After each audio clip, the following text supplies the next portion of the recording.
Hello, my name is Russell Myers. Welcome to Issues Unite.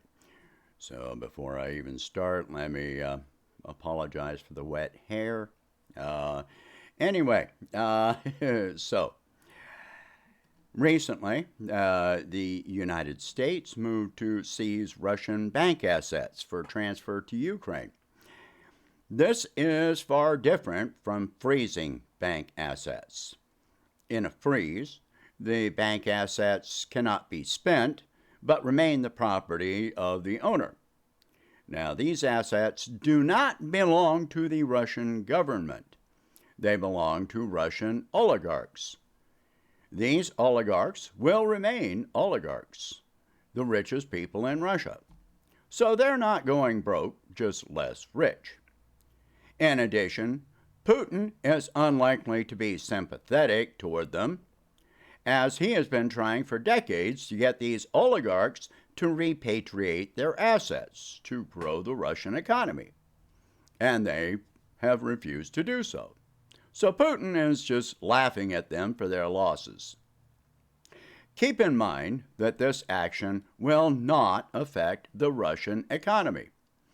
These assets have been removed from the Russian economy for some time and have been enriching the investment capacity of Western banks.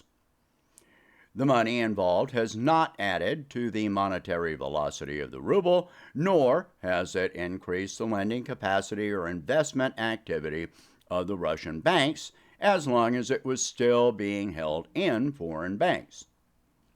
So, this turns into a zero-sum game for the Russian economy, which is far more stable than the West at the moment. This is not the first time the U.S. has seized assets of another country. The U.S. and U.K. have previously seized assets of Iraq, Iran, Afghanistan, Libya, and Venezuela. However, those were much smaller economies. What this has done is send a negative signal to other nations with much larger economies and much larger deposits in Western banks. This has sent a signal that their deposits are no longer safe in Western banks. I am talking about countries like South Africa, India, China, and Saudi Arabia. These countries have considerable deposits in Western banks. Some also hold massive investments inside the U.S. and Europe. Aside from Saudi Arabia, each is a core member of the BRICS alliance, and they have announced that they are forming a new BRICS currency for international trade. Saudi Arabia has already begun trading with China in yuan for oil and has applied for membership in BRICS. BRICS already has a bank called the BRICS Development Bank, which is focused on the economic development of member nations. This environment can well mean that these countries may soon withdraw their deposits from the failing U.S. and Western banking systems. This would completely destabilize Western economies within days, if not hours, if done in short order. In addition, they could begin selling off investment assets. Some Americans think that this would be a good thing. Saudi Arabia owns the largest oil refinery in the U.S., while China owns farms and food processing facilities across the country.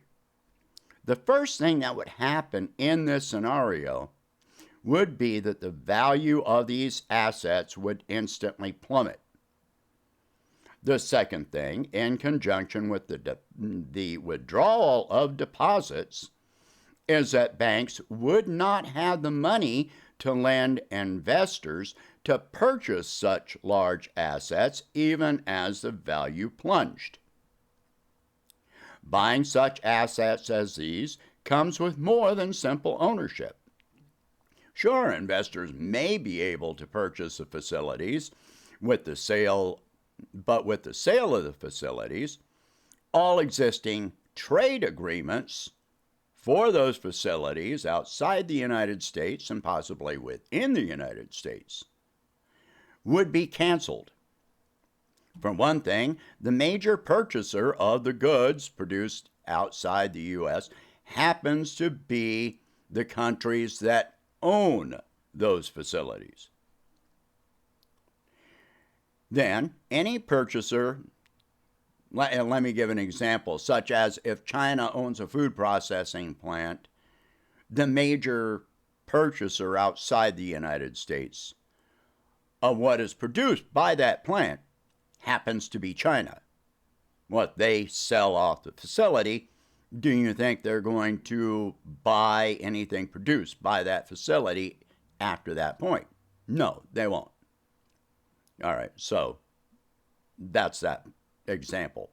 All right, so then any purchaser would need to be able to fund wages for workers at the facilities for some time with no certainty of consumers of the products. Even domestically, if bank deposits are stripped out and credit is tightened, that will mean widespread destruction of demand and consumption. In short, nobody will be able to buy much of anything at all. This will result in the largest wave of layoffs which the U.S. has ever seen, destroying demand even further. Something to keep in mind is that these countries that I'm talking about, Russia, India, China, Brazil, South Africa, are all either under sanctions or threat of sanctions from the U.S. So, that alone is a big problem. They do not have to be directly involved in an armed conflict such as Ukraine. They are, in many cases, they are being sanctioned or threatened with sanctions not even because they're providing any material support to Russia in the Ukraine conflict, just because they refuse to sanction Russia or stop trading with Russia because the United States wants them to. So if we cannot dictate to them, we will sanction them. And so this places them at extreme risk of having their assets at some point seized. Venezuela has not been at war with anyone at any point, as an example. All right, and yet they've been under severe sanctions since 2012. All right, so I do not expect to see such dramatic events as this happen immediately or overnight, but they do pose a strong possibility to become reality in the very near future.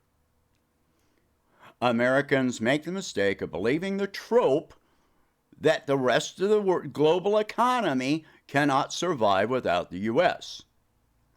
The U.S. accounts for only 4% of global population. Other countries may trade with the U.S. even if these events occur.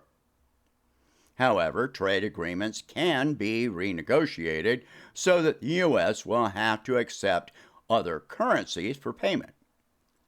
The countries demanding this could stipulate that if this is not accepted, they could simply not purchase from the U.S. at all. They will find other suppliers. They may not export to the U.S. unless we pay them in the currency that they are selling. There isn't much that the U.S. produces that cannot be produced or obtained elsewhere. So, to make this short, if these countries feel enough of a threat at this point that their deposits in U.S. banks are unsafe and that they could be subjected to the seizure, just the freezing or seizure of their assets that are held in U.S. banks, they could start withdrawing any deposits in the banks. And these are multi-billion-dollar deposits. If you start seeing entire nations withdrawing their deposits from Western banks and selling off U.S. treasuries, which they're already doing, then what you will see is the absolute failure of the U.S. banking system. If they are selling off U.S. treasuries and the Federal Reserve attempts to buy up all of those treasuries as the buyer of last resort, you may very well see, the Federal Reserve balance sheet is already at over $8.6 trillion. How much further can that go? So I'm going to do another video about the Federal Reserve, but to explain some of this, but that is an absolute tragedy just waiting to happen. The Federal Reserve cannot prop up the entire banking system. It is not possible. So, and these other nations, I don't know how much of their deposits are in smaller regional banks, but most of it happens to be in much larger banks. Bank of America, J.P. Morgan, Morgan Stanley, etc. These are all huge institutions, and if they get all of these withdrawals all at once, or even gradually, even if it happens gradually, you can see the complete failure of the U.S. banking system. And with the banking system already unstable, there is the very good chance, in conjunction with the political environment, they might very well start doing this. So, share this video, talk about these subjects. If you can afford it, please donate whatever you can to help expand this channel and my presidential campaign, and I will catch you in the next one. Thank you for watching. Hope you have a good day.